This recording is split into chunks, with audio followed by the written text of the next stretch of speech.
दोस्तों मैं बहुत दिनों से कोशिश कर रहा था कि एक एसएमपीएस बनाऊं, लेकिन बनाने का टेक्नोलॉजी मुझे पता नहीं था, तो मैं सीख रहा था वो टेक्नोलॉजी। तो अभी मैं सीख लिया हूँ, और तो सबसे पहले मैं दिखाने वाला हूँ एसएमपीएस का जो इनपुट सेक्शन है वो कैसे बनाते हैं। मैं अपने हिसाब से बनाया हूँ, आप लोग अपने अपने हिसाब से बना लेना। सबसे पहले एक ऐसा ब्लैंक पीसीबी ले लेना है। अभी इसमें सारा सब कुछ कंपोनेंट को सोल्डर कर देना है। दोस्तों अगर मैं सारा कंपोनेंट को सोल्डर करना दिखाऊंगा एक के बाद एक, तो ये वीडियो बहुत ज़्यादा लंबा हो जाएगा, जो आपके लिए बोरिंग भी होगा। इसलिए मैं पूरा सर्किट को बना लिया, उसके बाद ही मैं आप लोगों को दिखा रहा हूँ। तो देखिए, सबसे पहले जान लेते हैं कि यहाँ पे कौन सा कंपोनेंट को मैं यूज़ में लिया हूँ। सबसे पहले यहाँ पे देख लीजिए कि यहाँ पे एक फ्यूज़ है। उसके बाद आया है ये एनटीसी। अब ये एनटीसी क्या चीज़ है ये देखने के लिए तो आपको मेरा ये वाला वीडियो देखना पड़ेगा।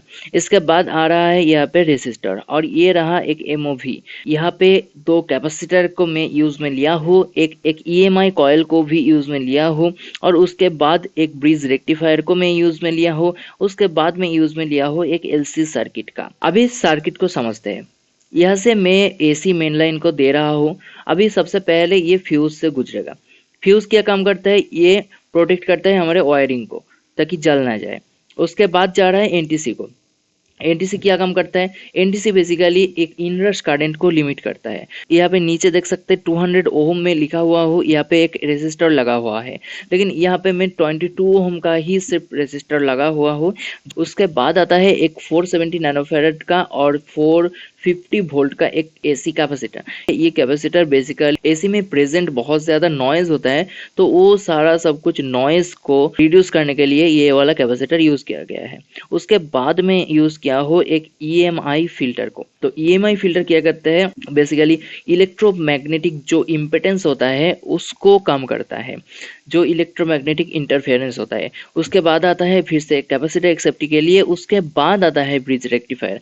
आप यहाँ पे एक ब्रिज रेक्टिफायर में यूज़ किया हो, यहाँ पे आप लोग चाहे तो ऐसा 4 डायोड को जोड़ के भी एक ब्रिज रेक्टिफायर बना के यूज़ कर सकते हैं यहाँ पे। उसके बाद इस ब्रिज रेक्टिफायर का जो वोल्टेज है वो गया है एक इंडक्टर के अंदर और एक कैपेसिटर के अंदर। अभी ये एक इंडक्टर और कैपेसिटर मिलकर यहाँ पे एक एलसी फिल्टर सर्किट बनाता है। चलिए अभी इस सर्किट को टेस्ट करेंगे और देखेंगे। दोस्तों अभी इस सर्किट को यूज़ करने के लिए मैं यहाँ पे डायरेक्टली तार को सोल्डरिंग कर दूंगा, क्योंकि मैं यहाँ पे कोई भी जैक या फिर कोई भी कनेक्टर को यूज़ नहीं किया हूँ। अभी यहाँ पे एक लाल और एक काला तार को यूज़ करूँगा, एक आउटपुट के लिए प्लस और माइनस के लिए, और यहाँ पे इनपुट के लिए एक नॉर्मल सा तार को यूज़ करूँगा। तो चलिए सोल्डरिंग कर लेते हैं। दोस्तों सबसे पहले मैं मल्टीमीटर की मदद से अपना मेन वोल्टेज को चेक करा देता हूँ, ठीक है।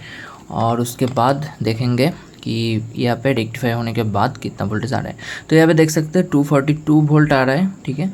242 वोल्ट आ रहा है। अभी देखते हैं यहाँ पे कितना वोल्टेज आता है। तो इसके लिए हमें ये डीसी पे सेट करना पड़ेगा सबसे पहले। उसके बाद हमें यहाँ पे इसको कनेक्शन करना पड़ेगा, ठीक है। ये बहुत सावधानी के साथ करना पड़ेगा, क्योंकि ये हाई वोल्टेज का काम है और यहाँ पे शॉक लगने का भी एक चांस रहता है। तो चलिए यहाँ पे देख सकते हैं मैं लाइन तो दे दिया हूँ। अभी देखते हैं इसका वोल्टेज कितना आ रहा है यहाँ पे, ठीक है। चलिए देखते हैं मोमेंट ऑफ ट्रूथ। तो गाइज़ यहाँ पे 340 वोल्ट, ठीक है। तो एक 100 वोल्ट ज़्यादा आ रहा है यहाँ पे।